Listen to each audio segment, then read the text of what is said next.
Hello, everyone. I'm Keith Kirkpatrick, Research Director with the Futurum Group, and I'd like to welcome you to Enterprising Insights. It's our weekly podcast that explores the latest developments in the enterprise software market and the technologies that underpin these platforms, applications, and tools.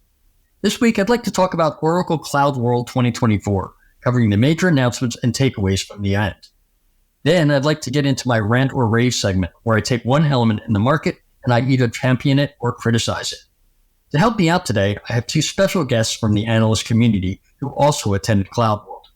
We have Robert Kramer, VP and Principal Analyst at Moor Insights Strategy, and Guy Currier, CTO at Visible Impact. Welcome, gentlemen. Good to be here. Thank you so much, Keith. It's exciting to see you here and previously a couple days ago. Yeah, absolutely. Well, why don't we get right into it here? Big event. We had CloudWorld and SuiteWorld co-located in beautiful Las Vegas. I want to get your thoughts, first of all, on sort of your overall takeaways from the event in terms of usefulness, not useful, pretty standard stuff, versus something really that kind of stuck out. Robert, why don't we start with you and I'll go to Guy.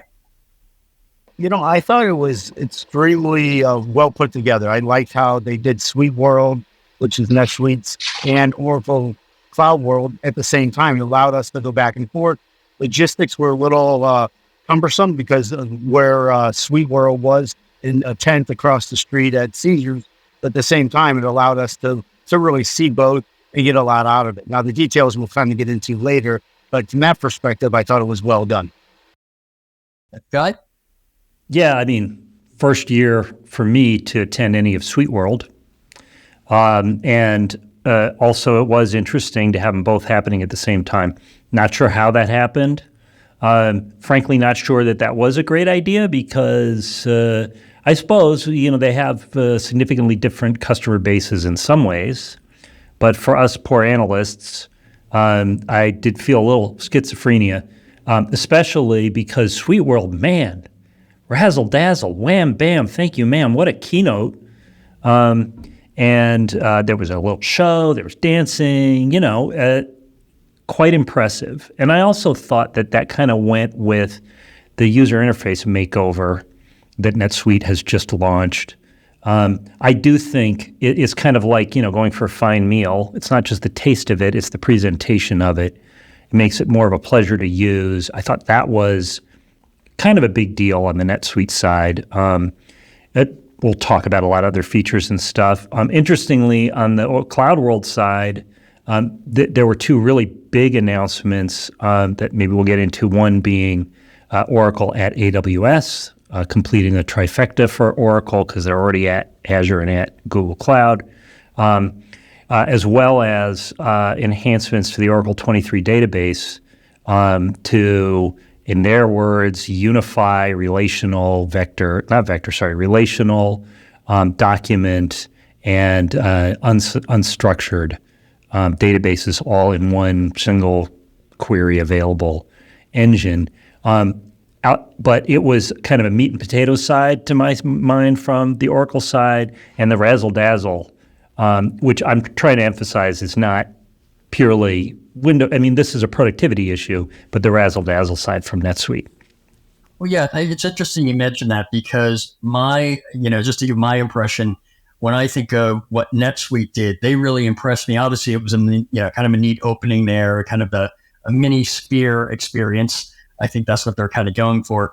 But in terms of the, number of new features and enhancements and the breadth of them that are now available on NetSuite, I was impressed, and I sort of felt like it's something that they really had to do. They were falling behind a bit, and I think they needed to have sort of a big splash. I'm not sure what each thought of that, but for me, I felt like it's something they had to come out in the market and say, look, we're here, we're essentially a subsidiary of Oracle to a large extent in terms of leveraging a lot of their technology. They need to, really demonstrate that they were able to take a lot of the work behind the scenes and then make it actually, functional within the platform. You made some good points there, because I think a lot of those features should have already been there. I think the user interface should have been there already, but it does look good. But at the same time, I think the competition is coming a little bit more up to speed. They have Microsoft's products, they have Actimonica's, they have Infor's, they have Sage. So they don't have a stranglehold on that small to medium size like they used to, even though they have 40,000 clients. There's other choices. That's what I meant. So some of those other choices have some of these features, but the user interface, I'm not sure I agree with you both. I still think it looks a little antiquated. It looks much better. It's the redwood is what they call it. At the same time, it doesn't go throughout the whole system. It's only partial. So we actually use it inside of our company, NetSuite. We're actually doing an implementation right now. And we think, or some of the people that use it feel it looks like a little bit 2000-ish, as far as the look and feel, even some of the newer stuff. So I think it's needed. I know I'm maybe not agreeing with you guys, but I think what they did was needed. And maybe the razzle dazzle was a little showy because it was covering up some of the things that they had to do. Yeah, interesting. I mean, I think from my perspective, I was looking at it, comparing it where they were to where they are now, because, I was at an event they had back in May, and I was thoroughly underwhelmed at that point and felt like, that previous interface and just the fact that it was hard to query information, that was totally, you're transported back 20 years ago. So let's quickly shift to the Oracle side. Guy, what you mentioned, sort of the big announcement there with AWS. How to me that seems pretty game changing, because again, it's all about meeting customers where they are, and that is a key part of the strategy. I think that a key Oracle strategy for, almost since its founding, is to make the Oracle database the essential enterprise database. And part of that has been the inclusion of Oracle in a lot of other stacks and solutions. Most famously, I think SAP. SAP bought Sybase, SAP created HANA, and yet still Oracle is a foundational component of an SAP implementation. By the same token, with this explosion of NoSQL, and by the way, I should correct myself, it wasn't, what they're announcing is not NoSQL, but a graph. I kind of mixed the two in my mind. So what they're trying to do is sort of unify the traditional relational with document with graph database functionality all in one interface. When you combine that with the cloud strategy that they had for now, 3 years or so, of being able to host with full performance, pricing parity, unified operations, being able to host Oracle in whatever version at another provider, it's a recognition by Oracle that where the software has moved, including SAP, but just all the software, owned software, everything that's moved into these clouds. And they still want to be a reliable core database for any application. Now that they've completed the trifecta, that allows their own Oracle customers, which has always been their primary source of new revenue, to continue to do what they're doing in whatever clouds and maintain the attachment of the application and all the benefits that derive from it to Oracle. And the funny thing is, everyone anticipated, everyone expected it. It's still huge news. It's huge with Azure. And I want to add one other thing. The devil is in the details. Oracle's famously paying attention to detail here. You cannot discount the pricing parity issue. That wherever you are running Oracle, and whether you are managing it through the Azure, AWS, or Google console, or doing it through your Oracle console, however you are deploying and managing it, the pricing is going to be the same. That makes a really big difference because it frees up customers to choose what they want to do where and how, and it makes the Oracle option more attractive that way. And that's not an easy thing to do. Pricing parity is really not an easy thing to do. So I'm impressed by that part as well. One of the other things that, kind of following on that theme of letting customers do what they want, where they want, if we look at just the way that they're approaching integrations on the application side, it seems that is, again, falling in line with what the industry expects. Robert, can you comment on that? Well, I spent a lot of time on the ERP area. I met with a lot of the leaders, and one of the things that they have a luxury of is, like you said, they have the database, they have OCI, they have alliances like you mentioned, AWS, but they have a new one which they released with IBM, and they're putting a lot of time and money into the integrations and these transformations of ERP, and companies that want to take more advantage of Oracle applications, and they're bringing in IBM to help them with that. So I think that's a big deal. I think the ERP world is looking to actually utilize the applications a little bit more, and versus reaching out to these SaaS applications and adding more technology stacks to these enterprises. So I saw a lot of that happening. I'll comment a little bit more, because I know you have some theories on that as well, but I see that as being a trend. And then the IBM is one of those things that shows you that. But also Capgemini also did purchase a company for similar reasons to help out with SAP implementation. Yeah, I mean, one thing there that you mentioned, which is interesting, is if we think about what Oracle was doing on their application side, they made a big announcement about the number of new generative AI functions that are basically incorporated or embedded within the platform. Two things that really kind of struck me. One is I've been talking to them, they've been kind of doubling down on the notion that this generative AI stuff, this is not sort of a bolt-on technology. This is not something that we're going to ask users to pay an extra $25, $50, whatever, $100 a month. It's just going to be included in the product, and it's not free. It is just something added value that comes in.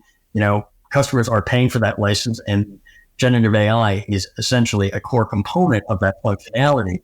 What's interesting, though, is in talking, I had a one-on-one with an ERP guy there who basically said, their big challenge, of course, is certain customers in certain industries are going, this Gen AI stuff is great, but we're in a regulated industry. We can't turn it on for everything because either there's a regulatory aspect or, we're just not trusting it yet.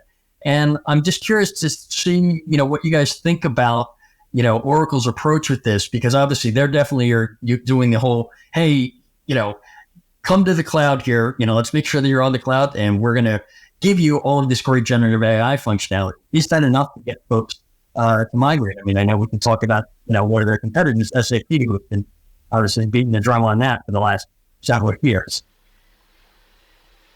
I mean, I think you have a very complicated subject matter there. A lot of the enterprises are complicated. So I think it's the flip side that people think that ERP solutions are complicated, but I think it's the enterprises. So when they're complicated, then how are they going to use Gen AI at the maximum? I think the data management is a gigantic issue. I think the issue is also, are these companies ERPs located on-prem, or are they in the cloud? Or are they tier 2? Are they running tier 1 on-prem and then another tier that's in the cloud? So using Gen AI is not a flip of the switch, like you said. So I think that the data management component is a gigantic component. I sat in on a few sessions yesterday. Snowflake had a manufacturing session. They had like a data kind of a workshop for analysts, and they were saying exactly the same thing, that they think that Gen AI is the thing of the future, embedded everywhere. But at the same time, if you don't address the challenges that I just mentioned, on top of having a change management process, you're probably going to have a slimmer chance of having success. Well, Guy, any thoughts on that? Well, I think that Oracle Cloud, so let me back up a second. What's the biggest, who and what applications are the biggest consumers of Oracle Cloud infrastructure? I don't have any insider information on that, but I would guess it's largely Oracle applications, Oracle Fusion applications. They're not eating their own young. They have been producing their own stacks since even before the acquisition of Sun, and the acquisition of Sun allowed them to build highly. The focus of the company on outstanding customer experience paired with outstandingly high prices, I might add, but outstanding customer experience meant a desire to control and understand the entire stack. And the way they responded ultimately to cloud was not to say, okay, now we're going to try to do that in the other hyperscalers, but we're going to build our own hyperscaler. And they're one of the few companies with the ability to do that. It's worth noting that, and I'm going to get around to the Gen AI in a second, but it's worth noting that they actually have a pretty accomplished SAP practice. Last year, they migrated a 180 terabyte SAP implementation over to Oracle Cloud for a Canadian retailer. That is a giant implementation, let me tell you. A giant production implementation occurred that was accomplished over a weekend. They're taking the same approach to the generative AI work that they're doing. They're owning the stack. They're building their own infrastructure. They are building in from the infrastructure up and through the Oracle database, which is the foundation of it. They're building the kinds of controls that you need for compliant or regulated industries, or frankly, any enterprise of any size. And in fact, a lot of enterprises of small sizes. So I'm not saying, oh, you can just trust them. I wouldn't say that to anybody. But it's almost like I wouldn't call them, anywhere on a par with one of the big three. But what you're looking at is a global cloud environment that has this enterprise focus, and yet not the kind of proprietary nature that the IBM cloud does. This may be as a differentiated addition to the suite of cloud tools for hosting it and building applications that the industry already has, something unique and different.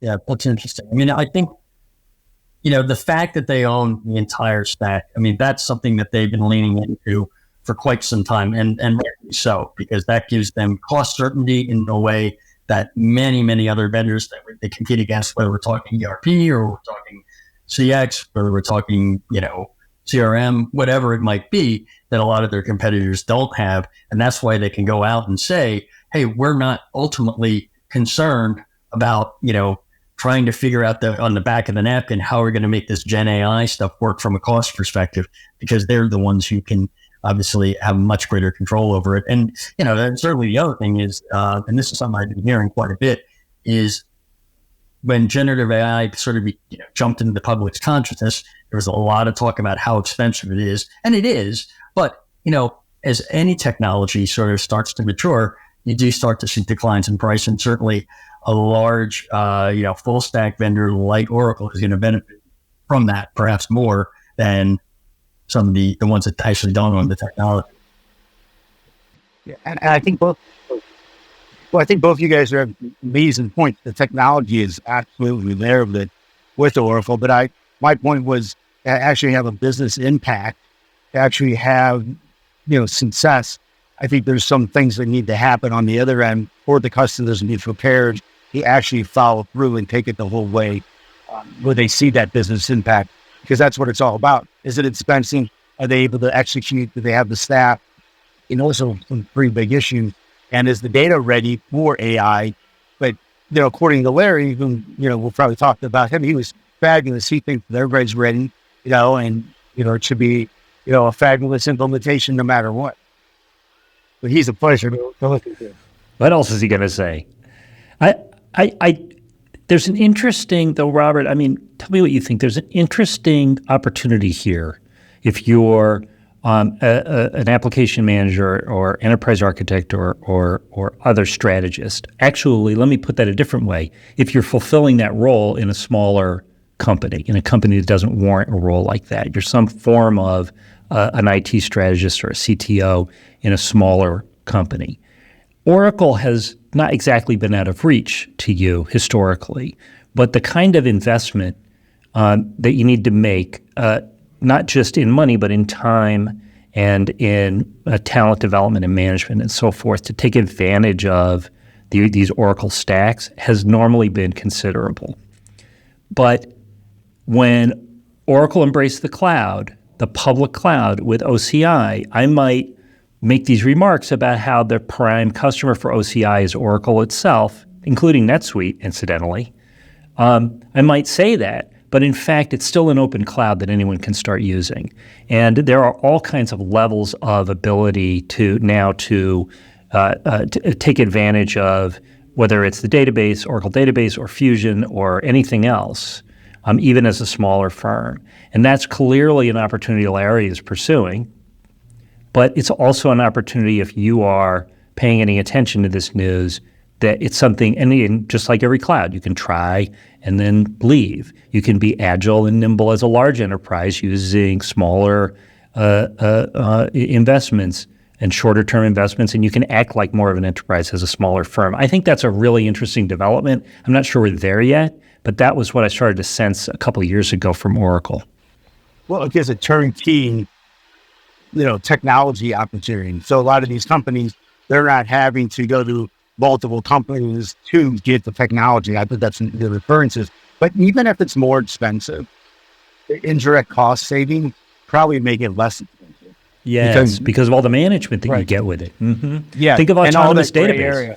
Yeah, autonomous database is a perfect example of that. So this is getting Oracle 23 AI without having to manage any of it, and at least, according to the claims, without having to worry about scale. Your app blows up, or your application blows up, or whatever it is, and I guess you're going to owe a lot more money to Oracle, but at least you're not worried about the whole service going down. Right. Security is better, right? So is it more peace of mind, more scalability, more technology opportunities? So this more peace of mind and ability to grow with the latest technology, one of the powerhouses in the world. I was at this concert last night, by the way, and when I checked out, at the point of sale said Oracle Cloud. Just interesting. So they're everywhere, they're everywhere. And it's one of those things, and you're getting in bed with one of the best companies. There is competition, but at the same time, that technology stack is a little bit more important because of the fact that we could have that turnkey that people think. Well, that's, it's interesting if you think about it, if you're a customer out there and you're not a, technology vendor, let's say, your core business is not any of this stuff. It's sort of like me trying to make the decision whether or not I'm going to redo the plumbing in my home or call somebody else. Yeah, it's going to be a lot more expensive to call a plumber. But on the other hand, when something breaks, and it does, my fix is a phone call as opposed to tearing out, well, I don't have hair anymore, but whatever it might be. And I think that's where, yeah, exactly. But I think that's where, Oracle and by extension, NetSuite is really trying to position themselves saying, look, we are going to handle this. We have this technology. It's scalable. We're trying to be as cutting edge as possible. I think that's why they're really hammering home the generative AI messaging around features, which again, I think that's all well and good. But ultimately, to Robert's point earlier, you need to do the homework first in terms of making sure you have a proper data strategy. It's, ready, available, clean, all that kind of stuff. But I think what Oracle and NetSuite are saying is once you get to that point, we're going to take care of it from there and make sure that you're future-proof moving forward. So I'm just curious, was there anything that kind of stuck out to either of you two that you were surprised about? Obviously, we knew about the, normal conference dog and pony show stuff, but either in terms of product announcements or perhaps something that you haven't heard or were expected to hear. I thought that last year's Oracle CloudWorld was whiz bang. Sorry, I said razzle dazzle earlier. I thought it was whiz bang. I mean, I couldn't keep up with this new what do they call it? This new X-scale cluster or something like that for hosting Cohere and other AIs and stuff. This I'm talking about last year. That last year I think was the Azure announcement. So this year's I was impressed by what a continuation of last year's strategy it was. And I think we can undersell that by saying, oh, there wasn't anything really big. What struck me was that it was just like a great follow through. And as an analyst or an observer, you want that cool hook. That's not a cool hook, but if anything, it's more impressive. So that was what really, that and the dancers at the NetSuite, the dance show at the NetSuite keynote. This was Vegas. It was a perfectly respectable and beautiful dance show, and it was pretty awesome too. those two things. It was still PG, which is pretty impressive. Completely PG, yes. It was more PG than Cirque du Soleil.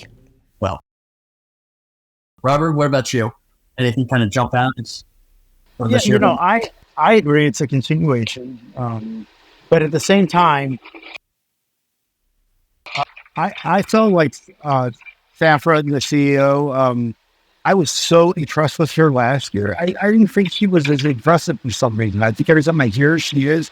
Not to say anything negative about her, but the customers that she called up were absolutely wonderful. But at the same time, I didn't hear the way that she was last year, this year. I'm not sure if you guys got that vibe. I certainly did. I sort of felt that, and again, it's not to pile on her for anything. It's just, I don't know if, I just don't know what it was, but I agree with you. I felt like she did not bring the energy or the presence that I would have expected given her role. And honestly, if it was sort of a continuation of what they were doing last year, there had to be something else there to kind of,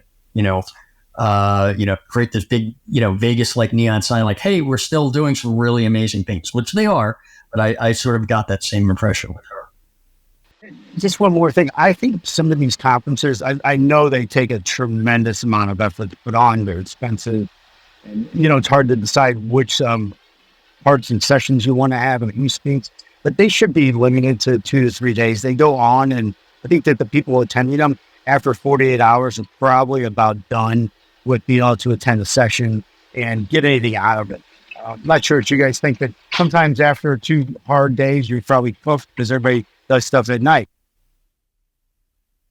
Well, I would say that, by the end of the last day, I was fairly spent, but I was able to make my way to see Journey, which I will say that was quite entertaining there. So, glad that I stayed up for that. So. Good for you. I did you one better. I left after the second day because I had somewhere else to be. So I guess I agree with you. You guys are more... Well, every vendor does the same thing, but after a couple of days, I think you're maximized. You have to know your audience, know your customers, know them depending, and they just have so much information that it's hard to get it done in such a short period of time. But just my 2 cents on that. Right. Well, I mean, kind of echoing that, but if you look at the way that all of these announcements are dropped, and I can't believe I just used that term dropped, but it's overwhelming when all of them come out at once and you're trying to make sense of it while also, putting it into context. And I think that's where it really is. I do wonder sometimes if all of the sort of messaging that they want to get out around it does sometimes get lost. And of course, the other thing is, I think you both mentioned here, we had a co-located event with SuiteWorld and CloudWorld, so both coming at the same time. From a logistical point of view, for me, it meant one less trip. But on the other hand, it was twice as much content to absorb and try to make sense of, which is kind of what I'm in the process of doing now. So. Oh, it absolutely is overwhelming. And I don't agree at all with the decision to do them both at the same time, except that I don't know why they made that decision. It may have been for a very good reason that's completely, out of my vision. But from the I don't think there's a whole lot of customer overlap. That's why they wouldn't do that, or maybe why they did do that. Sorry, but you're right. It's like twice as much information to try and process, and in particular to try and interpret and help people see the perspectives from. It's overwhelming. Right. Well, certainly, I'm glad that we all got to catch up while we're at the event, and. What I'd like to do is close out today's show where I have my segment. Robert's been through this before, but Guy, if you aren't familiar, I have a segment called Rant or Rave, where I ask my guests to pick one thing, and it could be related to this conference or just in general the market, where they either rave about it, which is said giving it a big thumbs up, or they rant about it, meaning a big thumbs down. So, Guy, since you're new here, I'll let you go first if you'd like. Oh, great. So I don't get to follow someone's example. I just have to wing it myself. Well, that probably makes it better. That's how So I'm going to pick a tired subject, but still the shiny subject, which is AI. And I want to rant about the use of the word productivity against AI and speed, which is a related concept. I'm going to rant because it is clear to me that the benefit of AI is quality and the benefit of AI is reliability. Because as long as you don't sit there and say, okay, AI is going to do some work for me, but think of it as your assistant in doing work, then one of the things an assistant can do is put a draft out of something or grab some code for you that is plausible and get you started. And as a world-class procrastinator like myself, it's really helpful to have a buddy who's just going to spit out some code or spit out some text for me that I can then work on and edit. That's a reliability factor. People can rely on me. I can rely on myself better. And from a quality standpoint, when you have an extra round of edits or an extra thing that you can do to build on something, when you can build on something that something else has created for you, then you're reacting and you can observe and you don't have this ownership you have when you're the one who started it all. And so I really think that there needs to be an understanding that all this AI is helping us do things better and do things more reliably. And if we got off of this silly notion that we're going to be able to have half as many people to do twice as much work or any other sort of stuff, maybe that's what's coming. But to begin with, I'm just tired of hearing the word productivity or speed against AI. So it's a lot of putting the cart before the horse, essentially. Well, yeah, because by the way, AI is dumb and it doesn't reason. And I don't care what OpenAI says, with their latest announcement about Strawberry. We're not reasoning, we're simulating reasoning. We're not writing, we're simulating writing. We're not discussing, we're simulating discussion. And once you have that in your mind, you're just like, okay, I don't have to take any of this at face value. I still need to be an expert. I still need to know what I know how to do. And that's how I'm going to approach it. It's going to make my work better, and it's going to make me more likely to hit deadlines, or however you want to put reliability. Okay, awesome. Robert, you. That was pretty good. I don't know how I can follow that. Maybe I'll piggyback.